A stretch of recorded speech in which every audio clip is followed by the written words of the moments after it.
Kembali disinggung, posisi Rizky Ridho yang sudah tak aman di Persebaya.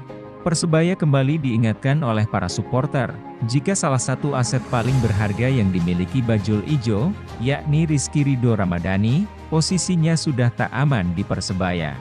Bukan tentang posisinya yang akan diambil alih oleh pemain lain, tetapi sebaliknya, pemain 20 tahun tersebut selalu bermain heroik, dalam menjaga benteng pertahanan Persebaya. Tak hanya itu, ia pun sukses dipercaya oleh Aji Santoso untuk menjadi kapten kedua setelah Alwi Slamet. Dalam situs Transfer Market, tercatat kontrak pemain asli Akademi Persebaya ini akan berakhir dalam waktu dekat, yakni Desember 2022. Maka dari itu, muncul kekhawatiran para supporter Persebaya. Jika Rizky Ridho akan menjadi rebutan terbesar klub Liga 1 pada bursa transfer nanti. Kekhawatiran itu bukannya tak beralasan. Para pendukung Persebaya memang telah ikhlas, saat lebih dari separuh skuad terbaiknya musim lalu, gagal dipertahankan oleh manajemen Persebaya. Bukan karena tak mau, ataupun tak mampu membayar, melainkan tawaran dari tim lain, yang lebih gila-gilaan dalam mengincar talenta terbaik yang dimiliki Bajul Ijo kala itu. Contoh paling sederhana ialah Taisei Marukawa. Siapa yang tak ingat, demi menjaga pemain andalannya itu tetap berseragam Green Force. Bajul Ijo tak segan untuk merogoh kocek yang dalam, yakni akan menaikkan gaji pemain Jepang tersebut 5 kali lipat. Yang terjadi, pemain tersebut justru lebih memilih hijrah ke tim sebelah, meninggalkan tim yang membesarkan namanya seperti saat ini. Saat itu memang terlalu banyak rumor, mulai dari katanya sang pemain ingin mencari tantangan baru, hingga turut campur kedutaan Jepang agar memudahkan Marukawa dapat bermain di Tokyo Verdy. Namun tampaknya alasan itu sama sekali tak masuk akal. Padahal faktanya, dalam podcast bersama YouTuber Jepang, Marukawa jelas-jelas mengatakan, jujur rasanya, lebih baik mencari uang sebisa mungkin, dan bayaran dari PSIS lebih tinggi dari yang didapat di Persebaya. Maka dengan ungkapan tersebut, alasan yang disampaikan oleh Yoyok Sukawi, tentang Marukawa yang pindah ke PSIS karena ada faktor dari kedutaan Jepang, menjadi omong kosong belaka. Belum lagi persoalan seperti Ricky Kambuaya, yang Bajul Ijo begitu ingin mempertahankan pemain tersebut.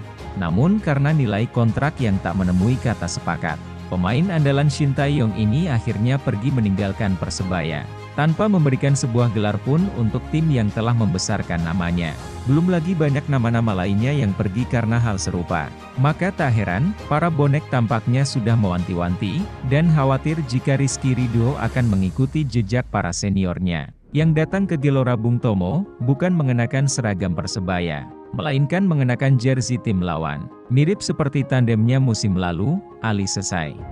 Maka dari itu, kami menganalisis ada 4 poin yang membuat Rizky Ridho akan jadi rebutan tim Liga 1 pada bursa transfer nanti. Pertama, klub mana yang tak tergiur? Pemain semuda itu, namun caranya bermain seperti pemain yang telah puluhan tahun bermain sepak bola. Apalagi ia pemain lokal, namun skillnya rasa pemain asing.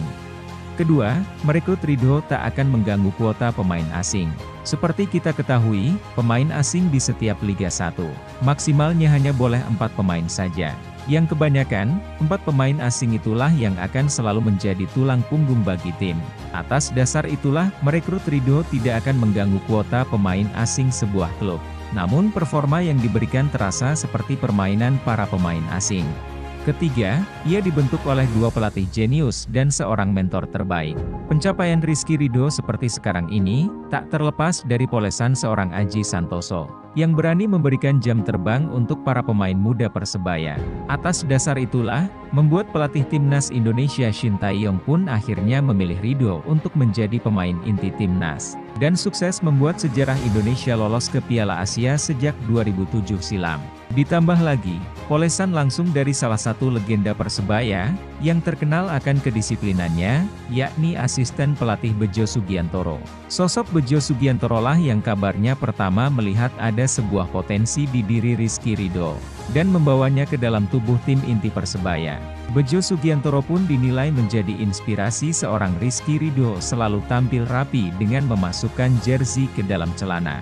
Mirip seperti Rahmat Irianto, yang merupakan anak kandung dari seorang Bejo Sugiantoro.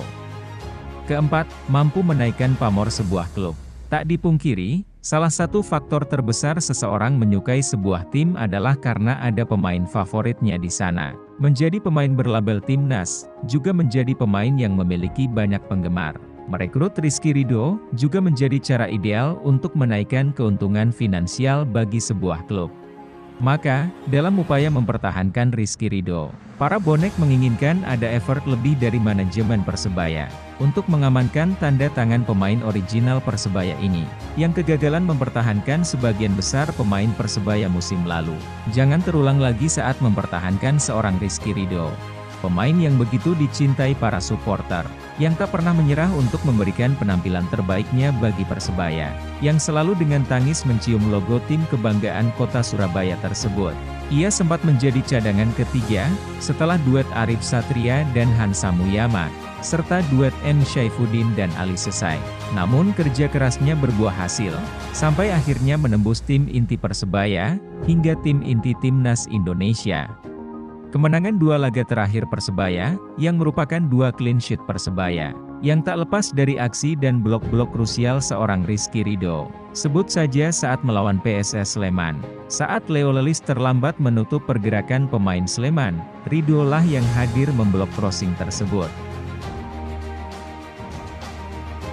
Kemudian saat laga panas melawan PSIS Semarang, Ridho menjadi pemain paling solid di pertahanan, serta mencatatkan diri menjadi pemain dengan akurasi passing tertinggi dalam laga tersebut, dan sukses menempatkannya menjadi Best 11 pekan ke-6, dan begitu banyak kontribusi, serta aksi heroiknya di lapangan yang tak dapat kita sebutkan satu persatu. Menarik kita tunggu bagaimana kejelasan kontrak Rizky Ridho di musim depan. Akankah Rizky Ridho tetap di Persebaya? Atau justru datang ke kota Surabaya, namun menjadi pembela tim lawan?